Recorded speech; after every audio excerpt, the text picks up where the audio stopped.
उत्तर प्रदेश के मुख्यमंत्री योगी आदित्यनाथ के बयान के बाद अब प्रतिक्रियाओं का दौर भी आ रहा है। बीजेपी नेता रामविलास वेदांती ने सीएम योगी के ज्ञानवापी पर दिए बयान को सही ठहराया है। उन्होंने कहा कि देश की 90% मस्जिदें मंदिरों को तोड़कर बनाई गई, उन सभी को वापस मंदिर बनाया जाए। तो रामविलास वेदांती कह रहे हैं कि सीएम योगी ने एकदम सही कहा है और उन्होंने ज्ञानवापी से आगे बढ़कर देश की तमाम मस्जिदों की बात कर दी। सुनते हैं क्या कहा उन्होंने। उत्तर प्रदेश के मुख्यमंत्री योगी आदित्यनाथ का बयान सामने आया है कि ज्ञानवापी के अंदर आखिर त्रिशूल क्या कर रहा था। हमारे साथ मौजूद है रामविलास वेदांती जी। वेदांती जी, अगर हम बात करें तो योगी जी का जो ये बयान है, इसको कैसे देखते हैं?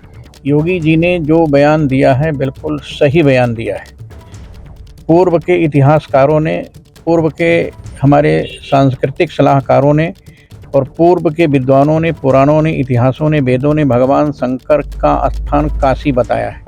काशी में जो ज्ञानवापी है, ज्ञान का तालाब, ज्ञान का खजाना, ज्ञान का कुआं, ज्ञान का भंडार जहाँ से निकलता है और सारे संसार में जहाँ से ज्ञान प्रसारित होता है, उसका नाम ज्ञानवापी है।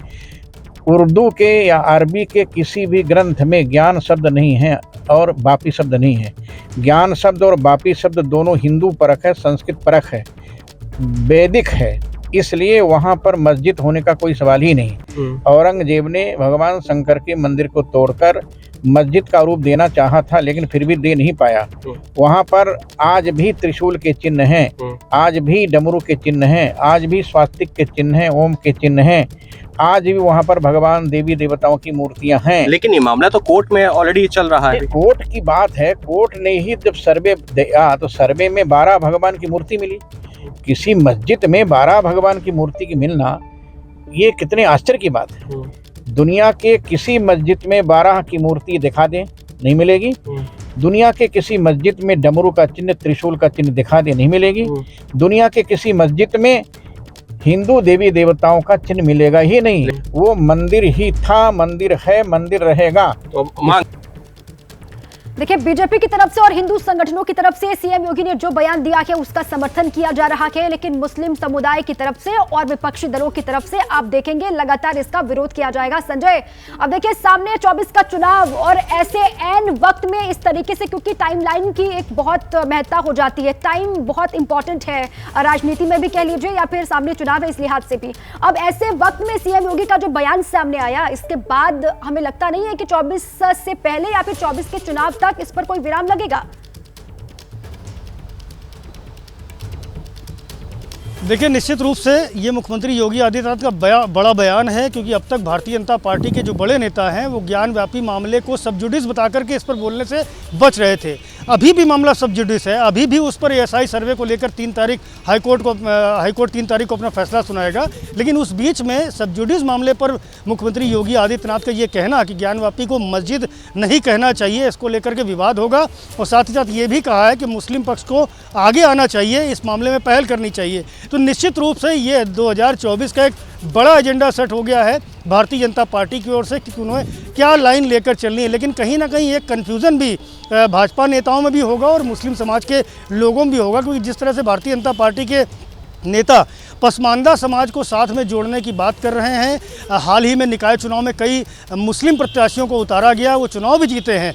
तो अब पसमानदा समाज कहीं ना कहीं इसको लेकर के कन्फ्यूज़न भी उसमें जाएगी कि आखिरकार भारतीय जनता पार्टी जो सबका साथ, सबका विकास, सबका प्रयास, सबका विश्वास की बात करती है, तो ऐसे में मस्जिद और मंदिर के मुद्दे पर फिर से एक बार उसी लाइन पर आना, ये कहीं ना कहीं भ्रमित करेगा। और ये देखने वाली बात होगी कि विपक्ष इस पर किस तरह से बात है वो आपने उसने अंडरलाइन की। आपके पास आएंगे, एक और प्रतिक्रिया आ गई है, उसको भी देख लेते हैं। सीएम योगी के बयान पर अयोध्या के हनुमानगढ़ी के पुजारी राजू दास ने बयान दिया है। उन्होंने क्या कहा है, साधु संतों का क्या कहना है, सुनवाते हैं आपको। उत्तर प्रदेश के यशस्वी मुख्यमंत्री योगी आदित्यनाथ जी महाराज को कोट कोट साधुवाद है, धन्यवाद है। उन्होंने ज्ञानवापी के विषय में कहा कि मस्जिद कहना गलत होगा, क्योंकि वह ज्ञानवापी मंदिर है। चीख चीख कर दीवारें चिल्ला रही है, त्रिशूल का मिलना, पुष्प कमल का मिलना, अंदर मस्जिद न कह के मंदिर कहिए, उसके अंदर जब जाएंगे, परिसर का निरीक्षण करेंगे तो देवी देवताओं की प्रतिमा,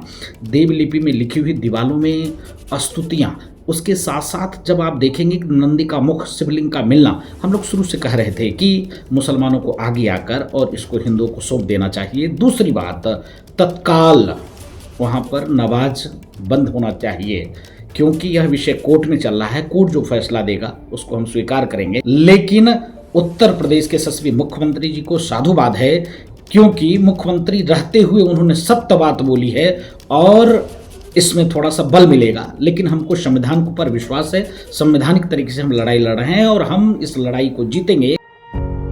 पत्रकारिता कोई इमोशन नहीं है, ना अपना कोई ज्ञान देना है और ना कोई विचार थोपना है। पत्रकारिता क्या है?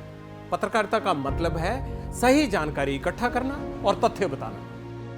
पत्रकारिता आज जितने महत्वपूर्ण दौर में है, शायद पहले नहीं थी। इस दौर से निकलने के लिए सिर्फ सच दिखाने की जरूरत है, वो सच जो आपके हित को आगे रखे। इसलिए अब रात 9 बजे प्राइम टाइम नहीं होगा, ये आपका टाइम है। जगविंदर पटियाल के साथ देखिए पब्लिक इंटरेस्ट 17 जुलाई से सोमवार से शुक्रवार रात 9 बजे सिर्फ एबीपी न्यूज पर।